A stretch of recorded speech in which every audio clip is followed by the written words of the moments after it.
আসসালামু আলাইকুম। যাই হোক, আমার সমাজ ক্লাসের যে সামান্য একটু বাকি ছিল সেটা এখানে শেষ করতে চাই, কারণ মোবাইলে একটু সমস্যা হওয়ার কারণে চার্জ শেষ হয়ে যাওয়ার কারণে ক্লাসটি সমাপ্ত হয়নি। আর হয়তো আমাদের 5 থেকে 6 মিনিট সময় লাগতে পারে। আশা করি আপনারা ধৈর্য সহকারে ভিডিওটি দেখবেন।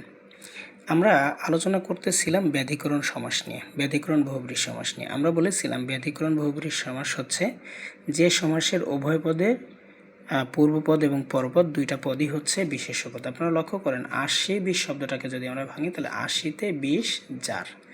80 শব্দের অর্থ দাঁত, 20 শব্দের অর্থ তো আপনারা জানেনই, তাহলে দুটাই কিন্তু বিশেষ্য পদ। অতএব আমরা কি বলতে পারি, এটা ব্যাধিকরণ বহুব্রীহি সমাস।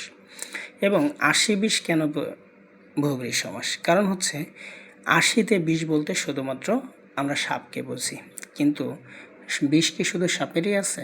আপনারা দেখেন কুকুরের বিষ আছে, দাঁতে বিষ, এমনকি মানুষের দাঁতেও বিষ আছে। তো আমরা সমানাধিকরণ বহুব্রীহি সমাস পড়েছি, ব্যতিকরণ বহুব্রীহি সমাস পড়লাম এবং এর আগে ব্যতিহার বহুব্রীহি সমাস পড়েছি। এরপরে আমরা যে সমাসটা পড়ব সেটা হচ্ছে মধ্যপদলোপী বহুব্রীহি। মধ্যপদলোপী বহুব্রীহি। আপনারা দেখেন যে বহুব্রীহি সমাসে মধ্যপদ লোপ পায় তাকে মধ্যপদলোপী বহুব্রীহি সমাস বলা হয়। যেমন হাতে খড়ি। আমরা যদি এটাকে ভাঙি কি হবে, ব্যাস বাক্যে রূপান্তর করলে হাতে খড়ি দেওয়া হয় যে অনুষ্ঠানে। আমি আপনাদেরকে খুব স্বাভাবিকভাবে একটা জিনিস বলি, আপনারা একটু চিন্তা করেন। হাতে খড়ি কি কোনো অনুষ্ঠানে দেওয়া হয়? কোনো অনুষ্ঠান করে কি আপনি কখনো হাতে খড়ি দিতে দেখেছেন? অবশ্যই দেখেননি। তাহলে হাতে খড়ি দেওয়া হয় দুনিয়াতে এমন কোনো অনুষ্ঠান নেই। তাহলে এটা কি শাব্দিক অর্থের অনুগামী হচ্ছে, ব্যবহারিক অর্থের অনুগামী হচ্ছে না। হাতে খড়ি মূলত কি? হাতে খড়ি মূলত আমাদের শিক্ষা জীবনের সূত্রপাত, অর্থাৎ আমরা যখন অ আ ক খ শিখে থাকি সেই সময়টাকে বলা হয় হাতে খড়ি, বা আমরা যখন ছোটোকালে মক্তবে যে আমাদের নিজেদের পড়াটা শুরু করি সেটাকে বলা হয় কি পড়াশোনার হাতে খড়ি। তাহলে ওই হাতে খড়ি আর অনুষ্ঠান, হাতে খড়ি দেওয়া হয় যে অনুষ্ঠানে, এই যে আমরা ব্যাস বাক্য করলাম, এটার সাথে এই হাতে খড়ির কি কোনো মিল আছে? অবশ্যই মিল নেই। যেহেতু কোনো মিল নেই, শাব্দিক অর্থের সাথে সমস্ত পদের যেহেতু কোনো মিল নেই, অতএব এটি একটি বহুব্রীহি সমাস। আর যেহেতু মধ্যে অনেকগুলো পদ লোপ পেয়ে গেছে, তাই এটাকে আমরা বলতে পারি এটা মধ্যপদ বহুব্রীহি সমাস, মধ্যপদলোপী বহুব্রীহি সমাস। চিরুনদাতি, চিরুনির মতো দাঁত যার। এখানেও কিন্তু দেখেন চিরুনির মতো দাঁত আসলে কারোই নেই, চিরুনির মতো দাঁত যার, চিরুনদাতি, এটাও মধ্যপদলোপী কর্মধারায়। এরপরে আমরা যেটাতে আসি সেটা হচ্ছে যে বহুব্রীহি সমাসের পূর্বপদে সংখ্যাবাচক শব্দ থাকে তাকে সংখ্যাবাচক বহুব্রীহি, অর্থাৎ সংখ্যাবাচক বহুব্রীহি। সংখ্যাবাচক বহুব্রীহি। এখানে সংখ্যাবাচক শব্দ থাকবে, পূর্বপদে কি থাকবে? সংখ্যাবাচক শব্দ থাকবে। তবে আপনাদেরকে একটা কথা বলে নিই, আমরা কিন্তু এর আগে দ্বিগু কর্মধারয় সমাস পড়েছি, সেখানেও কিন্তু সংখ্যাবাচক শব্দ ছিল, কিন্তু সেখানে সংখ্যাবাচক শব্দ থাকলেও সেখানে একটা শব্দ ছিল, সেটা হচ্ছে সমাহার শব্দটি উল্লেখ ছিল। এখানে কিন্তু আপনি সেই সমাহার শব্দটির খোঁজ পাবেন না, অর্থাৎ বহুব্রীহি সমাসে সমাহার কথাটি থাকবে না, এবং পারস্পরিক ব্যবহারিক অর্থ এবং সমস্ত পদের যে অর্থ সেটা তো সম্পূর্ণ ভিন্ন হবেই। তো যেই দেখি আমরা সেতার। সেতার, আমরা শব্দটিকে ভাঙলে কি হবে? সে তার যে যন্ত্রের, সে তার যে যন্ত্রের। সে বলতে 3 বোঝায়, কি বোঝায়? 3। যে যন্ত্রের 3টা তার আছে সেটাই সেতার। আসলে কি তাই?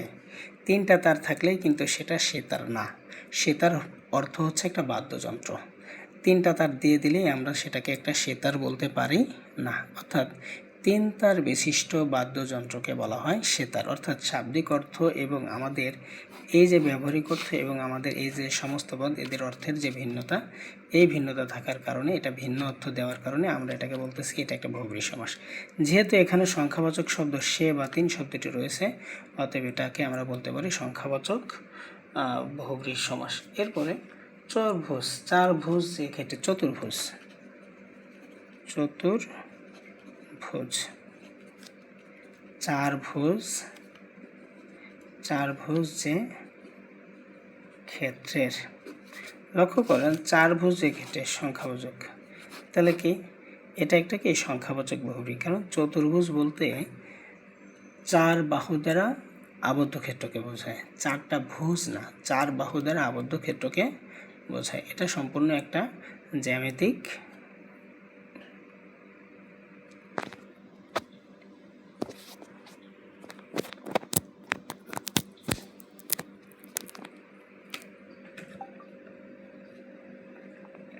তো এটা আমাদের সম্পূর্ণ একটা জ্যামিতিক টার্ম, যেখানে চারটা ভুজ থাকলে সেটাকে আমরা জ্যামিতিক প্যাটার্ন না থাকলে সেটাকে আমরা চতুর্ভুজ বলতে পারি না, চারটা ভুজ থাকলে চতুর্ভুজ বলা যায় না, যে কারণে এটাকে আমরা বলতেছি কি সংখ্যাবাচক বহুব্রী। আরেকটা আছে সর্বশেষ বহুব্রী সমাস, এটা হলে ইনশাল্লাহ আমাদের শেষ হয়ে যাবে, সেটা হলো অলোক বহুব্রীহি। অলোক বহুব্রীহি আমরা আগেই বলেছি যে সমাসে বিভক্তি লোপ পাবে না, যে সমাসের বিভক্তি লোপ পাবে না তাকে অলোক সমাস বলা হবে। যদি সেটা বহুব্রীহি সমাস হয় তাহলে তাকে বলা হবে অলোক বহুব্রীহি। যেমন গায়ে পড়া, গায়ে এসে পড়ে, যে গায়ে পড়া কি হবে এখানে, গায়ে এসে পড়ে, যে গায়ে এসে পড়লে কি আমরা তাকে গায়ে পড়া বলি? আসলে যে ব্যক্তিটা অযাচিতভাবে আমাদের কথার মধ্যে চলে আসে, জোর জুলুম করে তারা আমাদের কথার মধ্যে ঢুকে পড়ে, তাদেরকে আমরা গায়ে পড়া স্বভাবের লোক বলে থাকি। অতএব গায়ে পড়া এবং গায়ে এসে পড়া কিন্তু এক জিনিস না। গায়ে এসে পড়া মানে কোনো একজন ব্যক্তি আঘাতের কোনো কারণে অথবা কোনো দুর্ঘটনার কারণে আমাদের গায়ে এসে পড়লো, সেই পড়া আর গায়ে পড়া সম্পূর্ণ ভিন্ন দুইটা বিষয়। এই কারণে আমরা এটাকে বলতেছি বহুব্রীহি সমাস। আর যেহেতু গায়ে পড়া এখানেও আছে গায়ে এসে পড়া, অর্থাৎ দুটাতেই কিন্তু আমাদের এই বিভক্তি রয়ে গেছে, ফলে এটা অলোক বহুব্রীহি সমাস। তারপর দেখেন কানে খাটো, যে এখানেও কিন্তু আমাদের বিভক্তি রয়ে গেছে। তো যাই হোক, সুপ্রিয় শিক্ষার্থীরা, আজকের মতো আমরা এখানে শেষ করতে চাই। ইনশাল্লাহ সামনে আপনাদের সাথে আরও ক্লাস হবে, ইনশাল্লাহ তখন আরও অনেক বেশি কথা বলবো। আশা করি আপনাদের সাথে আরও বেশি প্রত্যেকটা ক্লাসে থাকতে পারবো এবং আপনারা আমার ক্লাস দেখে উপকৃত হবেন ইনশাল্লাহ। যাই হোক, সে পর্যন্ত পরবর্তী ক্লাস পর্যন্ত ভালো থাকবেন ইনশাল্লাহ। সামনে আবার দেখা হবে। আজ পর্যন্ত এই পর্যন্তই। আসসালামু আলাইকুম।